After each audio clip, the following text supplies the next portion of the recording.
আপনার নামটা? আমার নাম বিতান চক্রবর্তী। বয়স কত আপনার? বয়স 37 হলো। বাসা কোন জায়গায়? বাসায় শিপাই। আর কি কি হয়েছিল কালকে রাত্রে? কালকে রাত্রে যখন 11টার সময় বাড়ি, তো বাড়িতে আওয়ার পরে আমি দোকান থেকে আইছি। আওয়ার পরে তাই নর্মাল সবে যেমন খাওয়ান দেয় এরকমভাবে তাই খাওয়ানো দিছে। কোনো জোগাড়াটি নাই, কোনো এবিসিডি কিছু নাই, খাওয়ানো দিছে। তো খাওয়ানো দেওয়ার পরে অ্যাকচুয়ালি আমার বাবা কয়েকদিন আগে ব্রেন স্ট্রোক করছে। তো তাই নিয়ে half paralyse, left side fully paralyse. তো তাই নিয়ে লেট্রিন প্রস্রাবে কোনো কন্ট্রোল নেই। তো যখন কন্ট্রোল নাই, তো একজন 24 আওয়ার ট্রেনের সঙ্গে থাকতে লাগে। সকাল কোন রাত্র কোন একজন থাকতেও লাগে মাস্ট। তো আমার ভাই ম্যাক্সিমাম রাত্রেবেলা ডিউটি দিত। তো কয়েকদিন ধরে হেয়ার শরীর বেতলা খারাপ করার কারণে আমি খাওয়ানো বিয়ে করলাম যে এক কাম কর ভাই, আজকে আমি পাড়া দিই, তুই যাও। এই যে কথা তো সারিয়া খাওয়ানো সারিয়া যখন আমি আমার ঘরে গেলাম ড্রেস চেঞ্জ করতে, তখন তাই কইল যে তুমি নিজের থেকে কেন কইলে যে ইয়ে করার কথা, থাকার কথা, তোমার বাই থাকে তোমার থাকবো না, তোমার থাকার কি দরকার, তোমার তো বউ আছে, বাচ্চা আছে, এই বছর বিয়া করছে, এই করছে, সেই করছে। আমি বললাম দেখো, আমারও বাবা আছে, আমারও দায়িত্ব, আমারও থাকতে লাগবো, কারণ বুঝতে লাগবো, কারণ হেরো তো শরীর খারাপ হয়েছে, হেরো একটা দিন সময় দিতে লাগবে অ্যাটলিস্ট না। তখন আমি চাইছি ঠিক আছে দাঁড়াও, আমি বাড়ি গরু কুকুর ইত্যাদি খাওয়ান দিয়ে তো এইসব খাওয়ানো দিয়া যখন আমি ঘরে আওয়ার কথা, তখন আমি বাইরে বসে চাই বাদ দে রে ভাই, তুই ভাড়া দে, আমি যে ঘুমাই যাই। তখন আমি দরজার মধ্যে টান মারছি, দরজা বন্ধ। আমি বললাম দরজা খুলো, না খুলতাম না, যাও তুমি তোমার পাড়া দিতে মা বাবার সেবা করতে যাও, করো, তোমার ঢোকার দরকার নাই, তোমার বউ বাচ্চা কিছু দরকার নাই, তুমি যাও। আমি তো অনেক সময় দাঁড়িয়ে রিকোয়েস্ট করলাম, কিন্তু কোন রকমের রেসপন্স নেই, না না না না না না। তখন তারপরে আমি গেলাম গিয়া বাইরে বললাম এক কাম কর, তাই তখন দরজা খুলেন না, তাইলে তুই কর ঘুমা আর আমিকে ফাড়া দিই। তখন কইলো আচ্ছা ঠিক আছে ভাই, আমি ঘুমাই। তো আমি ফাড়া দিতে তখন আমি খালি মোবাইল খুলে গেমটা শুরু করছি। এমন সময় তাই মেসে হয়েছে যে ভালো থাকিও, তুমি তোমার ফ্যামিলি নিয়ে। তখন এটা মেসেজ থেকে রিপ্লাই করার আগে থেকে ভিডিও কলিং করছি। ভিডিও কলিং করে 12 সেকেন্ডে ভিডিও কলিং মধ্যে কইছে যে তুমি তোমার কিতা করায়, তুমি ইয়ে করার সেবা করায় করো, তোমার তো ইয়ে করার দরকার নাই। যেদিন আমি থাকতাম না এই দিন বুঝবাই, যেদিন আমি থাকতাম না এই দিন বুঝবাই, আর তুমি তোমার সেবা করো, তোমার জানা কিতা দরকার। পরবর্তী সময় ঘটনাটা কি হয়েছিল? পরবর্তী সময়ে আমি গেলাম, গিয়া দরজা ইয়ে করলাম, না খুলতাম না। তখন কয়টা হইব আনুমানিক? একটার পাশাপাশি তখন খুলতাম না, তখন আবার আইছি।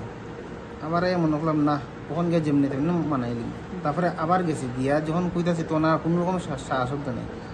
তখন অনেকক্ষণ এই দরজায় দরজায় এই যে জানলা বাড়াবাড়ি, ফুলারে ডাকাডাকি, কিন্তু ফুলা তো ঘুমো আর মা তো কোনো রেসপন্স পায় না। তখন রান্না করতে কিটা শব্দ শোনা যায়, জল খাওয়া শব্দ মতন।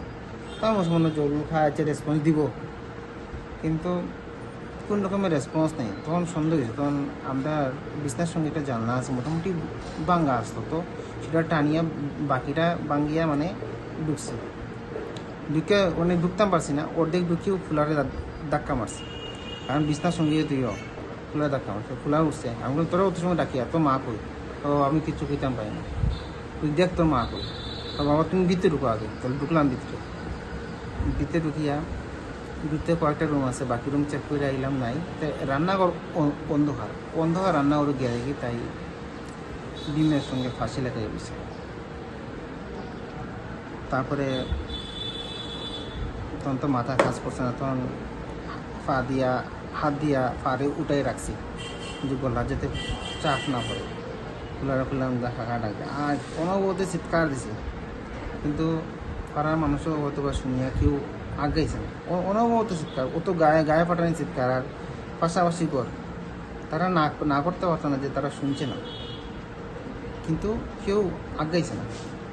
পরবর্তীতে কি আপনারা পরে দিয়া আপনারাই কি হয় পরে দিয়া হসপিটাল নিয়ে গেছেন? হয় পরবর্তীতে ভাই আইলো, আইয়া বললাম ভাই কখনো বুঝে প্রাণ আছে, তাড়াতাড়ি কর ভাই, দেখ দেখ খোলা যায়নি, আমি শরীর তো ওখানেও করো, সঙ্গে সঙ্গে হাত দিয়ে খোলা যায়, আমি হাত দিয়ে না ভাই কি এটা খাটতে লাগবে, তখন খোলায় সঙ্গে সঙ্গে দাইন নাই নাই না, আমার খোলা ক্লাস টু করে, হেও সম্পূর্ণ জানে, এইসব যে যা হয়েছে হেটা সম্পূর্ণ জানে, এটা কইতে হবে, তো হে সঙ্গে সঙ্গে দাইন নাচ্ছে, আইন না দিয়ে হে তো খান্দা, হে তো ছোটো বাচ্চা, হে তো দুম খান্দা, আমার মারে বসে, বাবা যেমনি পারো বসে, আমি বাবা টেনশন করেছিলাম, তো খাটিয়া নামিয়া নাকের মধ্যে আঙ্গুল দিয়া, মুখ দিয়া শ্বাস ঢুকাইয়া, তারপরে বুকের মধ্যে প্রেশার দিয়ে ফিটে বাইরিয়া কত রকমের চেষ্টা করলাম, কিন্তু কোনো রেসপন্স যখন পাই না, তখন মনে হচ্ছে না যেমনি পারি হসপিটাল লিয়ে যেতে, আগে সময় নষ্ট করলে হইতো না, সেদিক দিয়ে তারা বাসারে ফোন করি, আর তার বাইরে ফোন করে না, তার বাবার লাইনও কত চেষ্টা করে, কিন্তু হয় না।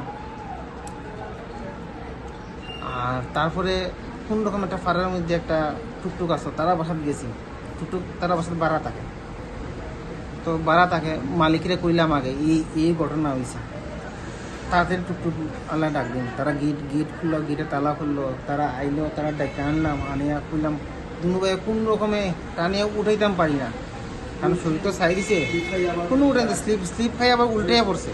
হসপিটালে আনার পরে কি হয়েছে? হসপিটালে আনার পরে ডাক্তার দিকে হয়েছে, তাই নিয়ে বহুত আগেই প্রাণ ছাই দিছে। কয়টা হইব আনুমানিক তখন? তখন দুইটার পাশাপাশি। দুইটার পাশাপাশি। আপনার স্ত্রীর নাম? পুষ্পিতা চৌধুরী। পুষ্পিতা চৌধুরী। কত হইব বয়স আনুমানিক? 29-30। 29-30। আপনার বাসা কোন জায়গায়? দমননগর শিববাড়ি। শিববাড়িতে। আর শ্বশুর বাড়ি? ধ্যান বাসা। ধ্যান বাসা। উনি আপনার কি? আমার মাইয়া। ঘটনাটা কি হয়েছিল? আমি তো তখন বাড়ির পর থেকে আমি তো কিছু কইতে পারি না। আমি যখন 2টা 10-এ একটা ফোন পাইছি, তখন পাইয়াই আমি হসপিটালে আইছি। হসপিটালে আইয়া ওই টাইরে দেখতেছি আর কি। তারপরে তারা কর যে কোনো ধরনের কোনো ঝগড়াঝাটি কিচ্ছু নাই। হঠাৎ করে তারা বাত খাইছে, এন করছে তেন করছে, কইয়াই দিয়া তাইও তাই ইগরও আছে, জামাই মনে হয় তার বাপর কিনারও আছে।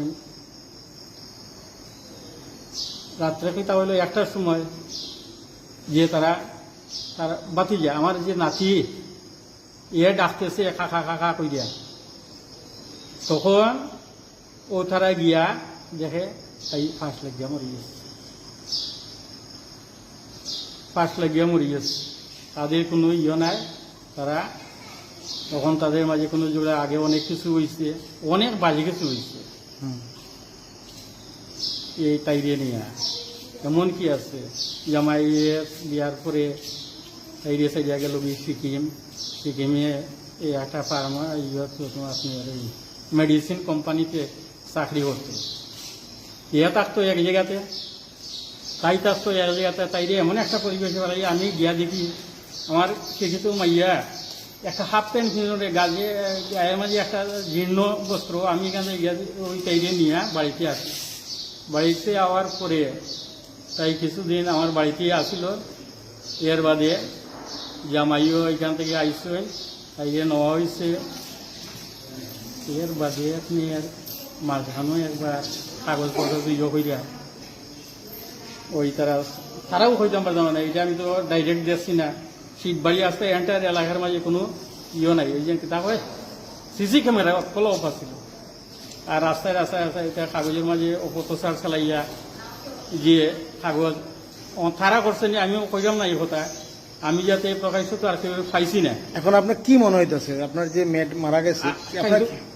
আমার মনে হইতেছে এইটাই যে এইটা একটা কিছু ঘটনা ঘটছে, নাইলে মাইয়া মারা যেতে পারে না। ইয়াতে বহুত কিছু ঘটনা সহ্য হইয়া গেছে। মানে মেয়েটাকে খুন করা হয়েছে? ফোন করা হয়েছে বা তারাই মারছে। এখন আপনি কি এই বিষয়ে কি থানায় মামলা করবেন? হ্যাঁ, নিশ্চয়ই। কার কার বিরুদ্ধে মামলা করবেন? তো এটা পরিবার দিয়ে করি। কি নাম আপনার? আমার নাম কৌশিক চৌধুরী।